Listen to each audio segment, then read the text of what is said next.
intentions towards music, towards hip hop, then that's classified as a whole different realm. So again, I think the backpacking issue, it comes to like, oh, you're not willing to do what it takes to get to the next level. And it's like, well, maybe I'm not, because I don't want to get to that level. Maybe that's not where I want to be, you know?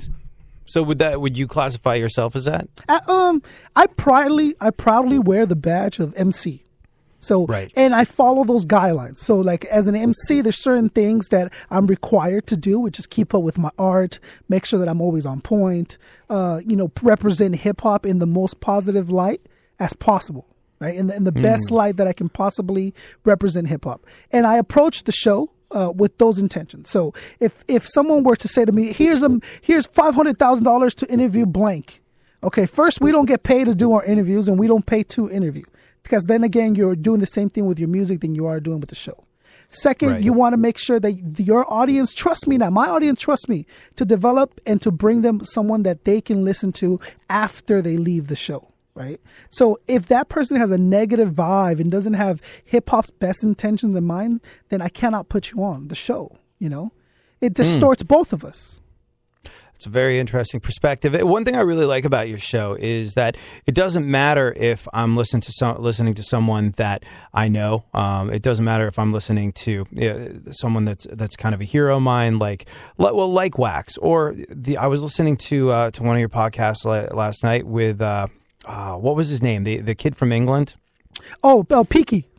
Peaky. Shout out to Peaky, yeah. Yeah, I was listening, and which was really interesting to me because I actually grew up in London. Wow. And so like hearing about sort of like his take on where hip hop is now in London versus where it was when I was living there. It was very interesting, but I was like, I can sort of like listen to your show and I can hear sort of name some of the bigger guests you've had on your show. I mean, like Ari the Rugged Man was a big one for me. I loved hearing that interview. Master Ace.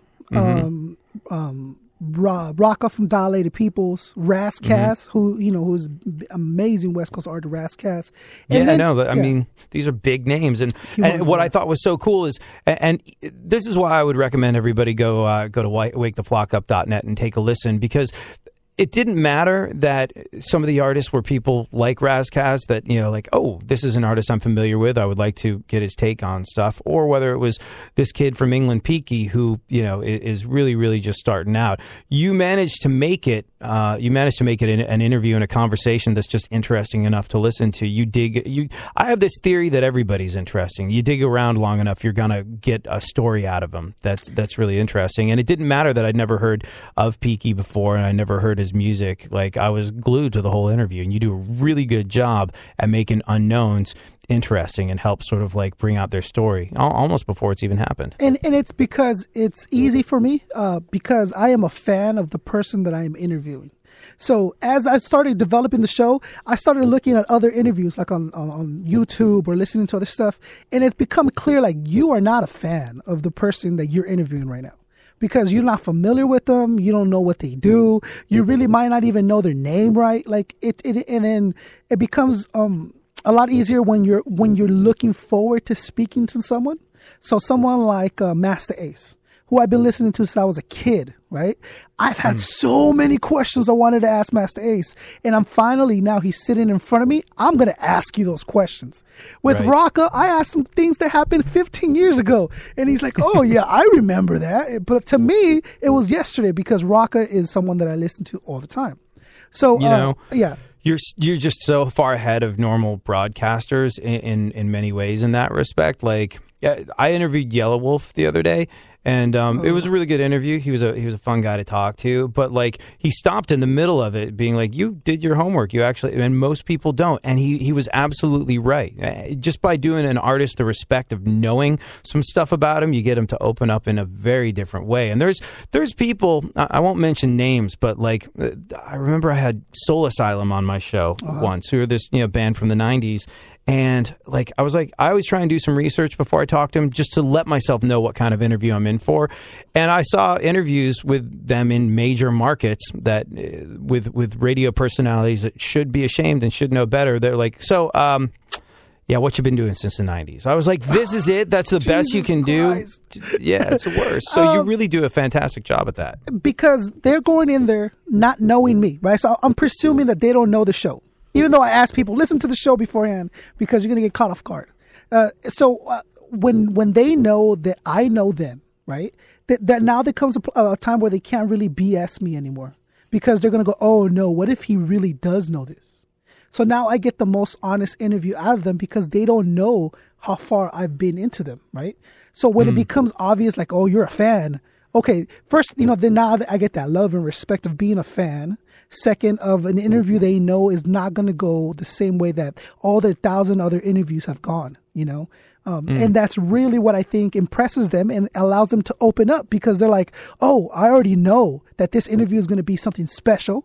Let me deliver something special. Instead of being the repetition of where are you going? What's your name? What's your next project? Okay, thank you. Goodbye. Right. No, I think by doing that, by just, investing a little care in what you're doing, you're setting yourself up to get better interviews out of these people and to get things out of them that they've never said before. Like when I think Stern to me is the greatest interviewer ever. And you always hear him say on his show, people that he's interviewing will always say, wow, I've never talked about this before, but all right, let's get into it. And I feel like I hear that on your show as well. That's my goal, is to leave them with them shaking my hand afterwards saying, I've never been asked these questions. So those are the kind of things that make me smile while I'm doing the interview. Saying, go ahead. Oh, no, go ahead. No, just having them every time when they go, oh, I've never been asked this before. Or that's a very good point. I've never thought about this. That makes me smile during the interview. That makes me happy. That's my goal. Well, you can get them on SoundCloud. You can get them on Stitcher. You can get them on iHeartRadio. You can get them on iTunes. You can get them everywhere. But the best place to go would be waketheflockup.net. Do yourself a favor. Check out the podcast. Even if you've never heard of most of the artists that he's talking about, it's just great conversations that anyone can get into. And if you are a hip-hop head the way we are, then absolutely 100,000,000% it's going to be one of the best things you've ever heard. We'll play you out with the music of Koncept 714. Dude, thank you so much for joining us. Thank you for having me. Love light so bright my eyes never stood a chance. One kiss from the smell melts my defenses. It's bottomless, it's endless. I'm wishing on a star to disclose how close this remorse will remain. A stain of my pain and shame for having loved you. It's the tale of the trail I got lost on my way to heaven. I revisit your arms like the last cold place in hell. I inhale the still perfume left by the moon late that afternoon, high off pain and mushrooms. Immense my emotional lacerations. That's me in this microphone engaging conversation. A love-hate relationship, a distortion, contortion of my emotions. I'm drowning emotionless.